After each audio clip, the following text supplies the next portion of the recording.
Greetings, everyone. I hope I find you well. I hope 2022 is going to be better than 2021. With all this COVID and people dying, people getting sick, it's been really hectic. But I trust and I hope that 2022 is going to be better. And thank you so much for taking time again to tune into this edition of a series of talks by Canon Collins scholars about the Canon Collins Scholarship, their experiences, the work that they're doing, and also, if you're lucky, you might even get tips on how best to become a Canon Collins scholar yourself. So my name is Tony Tendai Manyangadze. I'm a current Canon Collins scholar. I'm a journalist. I'm also a public relations practitioner.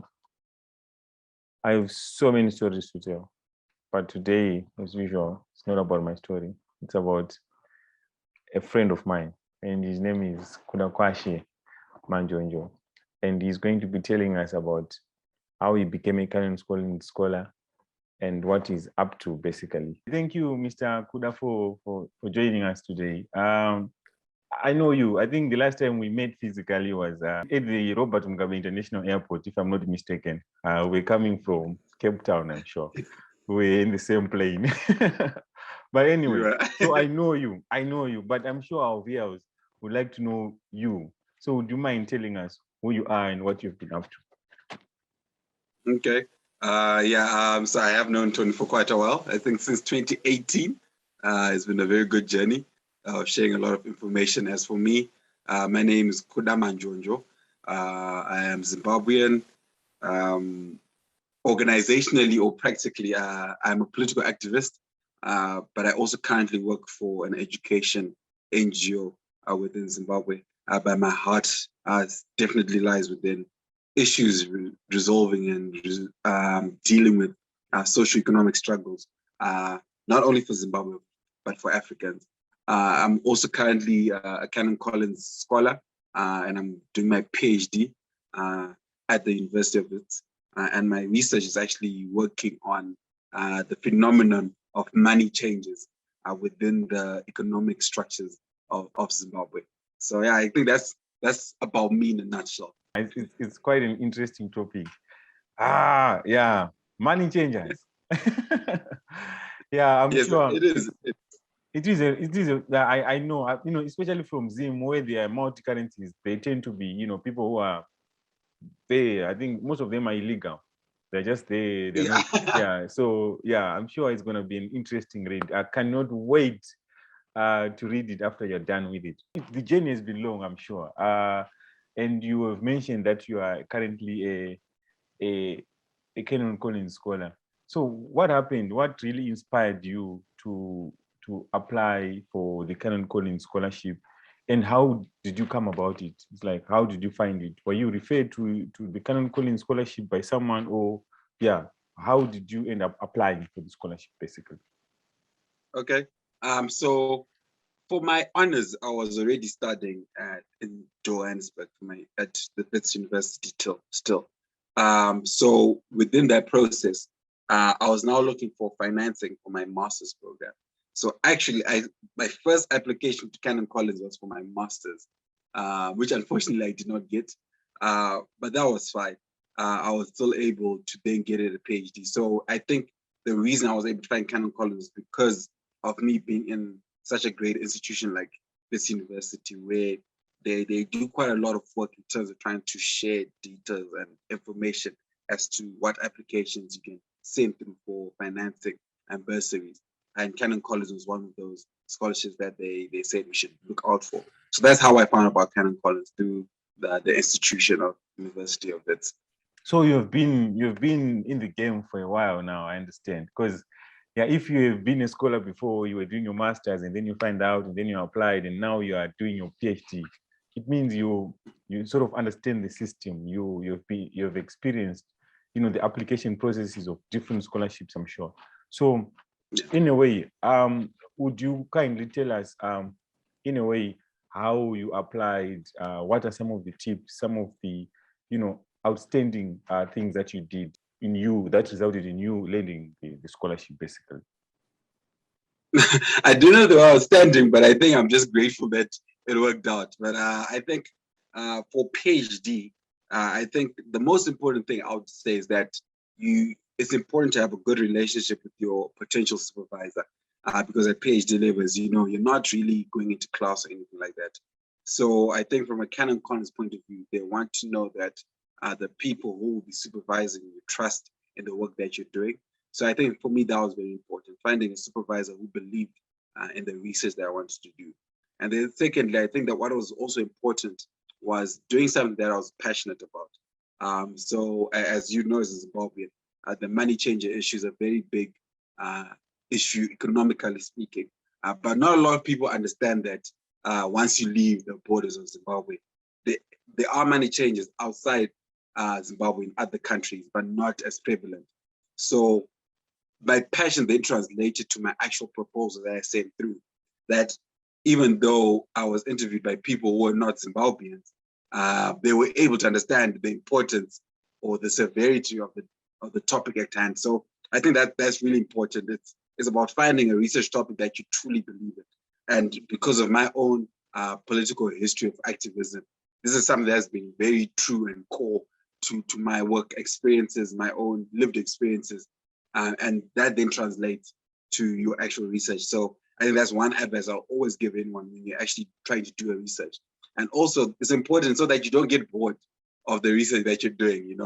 I remember when I was doing my master's, the only reason I was able to finish was because I was really passionate about what I was writing about. So I think that also becomes more important at a PhD level, because this will be 3 years of studying the exact same thing over and over again. So I think that's what I would say with the important key tips I'll give about your Canon, if you are going to apply for the Canon Collins Scholarship. Having a great supervisor at the PhD level, and also really focusing on the research that you're actually passionate about. Let us go back in terms of the application process itself. I'm sure they ask you different questions, some qualities that you need to possess as an individual. So yeah, in your own experience and in your own view, what are some of these qualities and characteristics that one must possess or one must nurture to be able to sort of to apply and subsequently get or awarded a scholarship? Okay. So as you know, there are 2 segments in terms of the Canon Collins application, 2 broad segments. That's the physical application, then the next round, which is now the interview stage. So I'm assuming you're speaking more about the interview stage. I think for me, the strong memories I have from my interview, which was conducted at the end of 2019, was there was a very strong focus in terms of me explaining what got me to then want to do this research. So it was not them trying to, it seemed for me at least that they wanted to see my own lived experiences within my research. So as I said, I've been involved within socioeconomic justice movements within Zimbabwe since I was about 22, 23. So I had a good 5-6 years of knowledge and experience, which I was now then translating onto my application. So I think that for them is key, that you can be able to show that what you're applying and the program that you're doing is very much related to what you're already doing. It did not strike me as something that those 2 things have to be separate, because even then the value of the scholarship and the work that you're doing is stronger when those 2 things are interlinked. Yeah, I actually do agree with you, because I think it was the same with me as well. I'm a journalist to some extent, yeah, but and I've been working in the NGO space in Zim for a bit.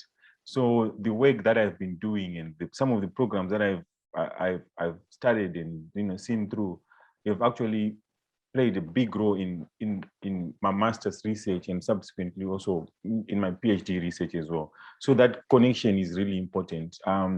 It also shows that it not only shows that you are part of a community and you are a leader, so to speak, but it also shows that if you're interested in something, if you're passionate about something, seeing it through would be easy.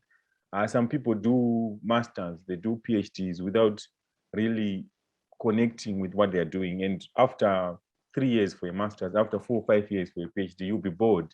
Most people will not finish, will not complete, because after 3 years, after 2 years, you feel like what you're doing is not what you wanted to do initially.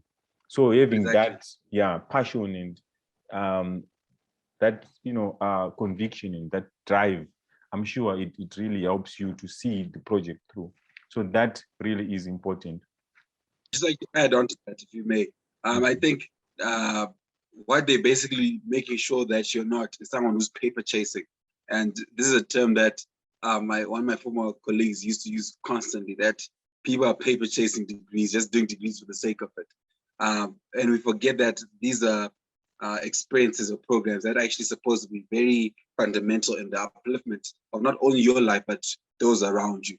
So once you get away from that zone of paper chasing, the value of the Canon Collins Scholarship or whatever research you're doing becomes really, really, really impactful. And so I think that is something that we need to instill in upcoming scholars, that the program that you are choosing, the academic route that you have taken, it has to sort of resonate with what you want to be as an individual. It's not about just paper chasing, but it's giving back to the community and adding value to sort of the work that you are doing. So yeah, I think I do agree with you there. You are involved in different initiatives, I'm sure, back home. I know you are. Do you mind telling us some of the initiatives that you are involved in and the impacts thereof? Because I'm sure it's like, okay, let me give you the opportunity to tell us the initiatives that you're involved in and the impact thereof. Okay, so I think I'll just mention two very important, three ones. I think, let me just put it at three initiatives that I'm strongly involved in. The broader one, I am heavily involved in the political spheres of Zimbabwe. I am a member of the opposition party. That for me is very important in terms of advancing democratic rights and a lot of the socio-economic policies that we believe in. So that's a key one, but that's a very broad one. At a more local community level, I am involved in a library initiative. We call it the Let's Learn Library. And currently we run about 2 libraries in peri-urban areas, which is something that's I'm very passionate about. I believe that access to books and knowledge is one of the most important steps, not steps actually, one of the most huge pillars that separate educated from uneducated or qualified from very qualified, especially within the rural communities compared to the urban communities. So we felt the initiative of introducing libraries at those peri-urban areas is something that we're truly passionate about, and I'm really excited about it. It was very helpful during the COVID-19 pandemic when kids were not going to school. Our numbers were quite impressive, even though there was a risk of even contracting COVID-19. We tried to keep safe guidelines, and we were able to exchange books with kids, and it was really exciting.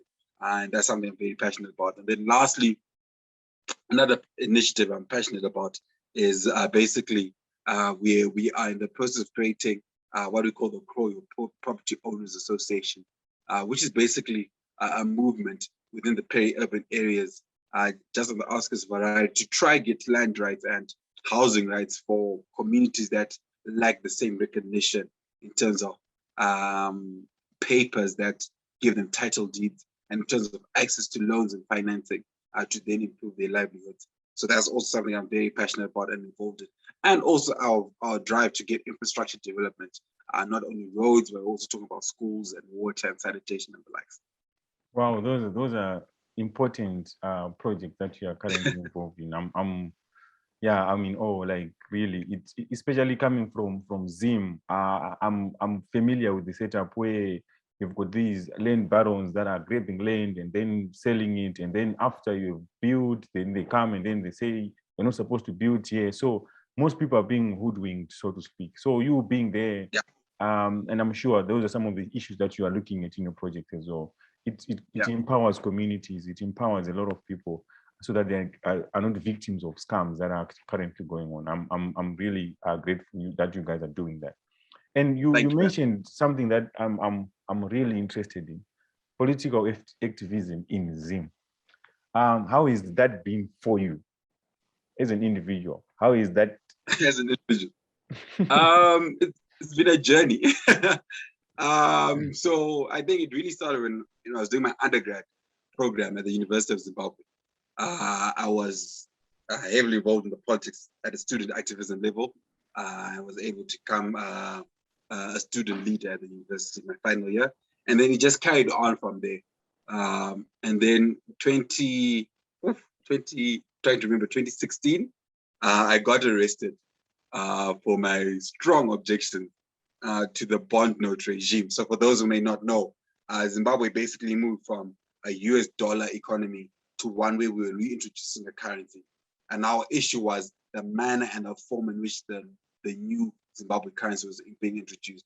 We believed it was a form of exploitation. We believed it was a form of essentially using the state as a way to steal money from the common man through taxation and all those other economic means, economic and monetary means. So we were very much against the bond note, and I was given a good week within the jail cells. And on top of that, I had to report to the police for about 6 months. It was a very strenuous, if anything, an unnecessary process. I think it was just a process of instilling or trying to instill fear into us. But as history would say, as things have turned out over the last 5 years, we have been proved right. As we currently speak, the bond note went from being 1-to-1 with the US dollar to now being 1-to-1 over a span of 5 years. And that has led to serious injustices, economic injustices for the general populace, lost savings, lost income, devaluing of work-related returns of income. And for us, we still believe that there needs to be a stronger push for economic and monetary justice within Zimbabwe. And that's the only economic development will happen. So I'm still involved in that. As I said, I'm also involved with the opposition party. And that's really where my focus is with the 2023 general elections coming up. It's an important time. It's a very stressful time, but it's still very important. And we hope for a democratic election, but that really always starts with us as citizens really clamoring for the right to vote and the right for the protection of our vote and actually getting people out to vote. Talking about political activism in Zim, I actually respect you for what you're doing. I know it's not easy. A lot of people, especially young people, shun away from doing such or getting involved because they fear being arrested, they fear being intimidated as well. So I think I was a victim of that once as well. But I was covering a demo.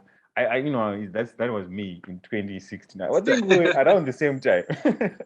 Yes. Covering a demo, and then all of a sudden, the police came, they grabbed my camera, they started beating me up for filming them beating people up. So yeah, in my own way, in my own media way, I'm that as well. And encouraging young people to participate in politics is also important because people tend to feel that politics is about parties, of which is not it. It's about resources. It's about who's getting what, when, and how. And if you don't participate in such decisions will be made for you. And at the end of the day, young people are the ones that are actually suffering. So I think what you are doing is commendable. Please continue doing it. And thank you. In all the ways I can, I will continuously support you guys. I will. Thank you. So you recently won an essay competition. I think it's going to be published in the Mail and Guardian, or it has already been published. I'm not sure. But yeah, tell us about the essay that you wrote and what it inspired. What inspired you to write that particular essay and that particular topic as well. Okay. So yeah, I did the Canon Collins Scholars Essay Competition. It was really something exciting to win, but also I think the platform of being able to publish in the Mail and Guardian for me is really exciting. I have a small personal blog already, so for me this is, I only get maybe 100 views for my article. So it being able to go in the Mail and Guardian, I think for me is really exciting. But just into the crux of what I was writing about. I was essentially writing about the land and housing rights within Zimbabwe.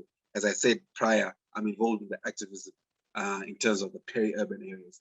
So what that article was about was trying to highlight the significant problems that come when the land and housing and property rights of an individual are not protected.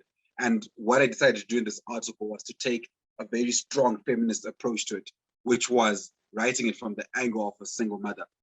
So for context, I was writing about the community of Kroyo, which is about 15 to 20 Ks away from Harare.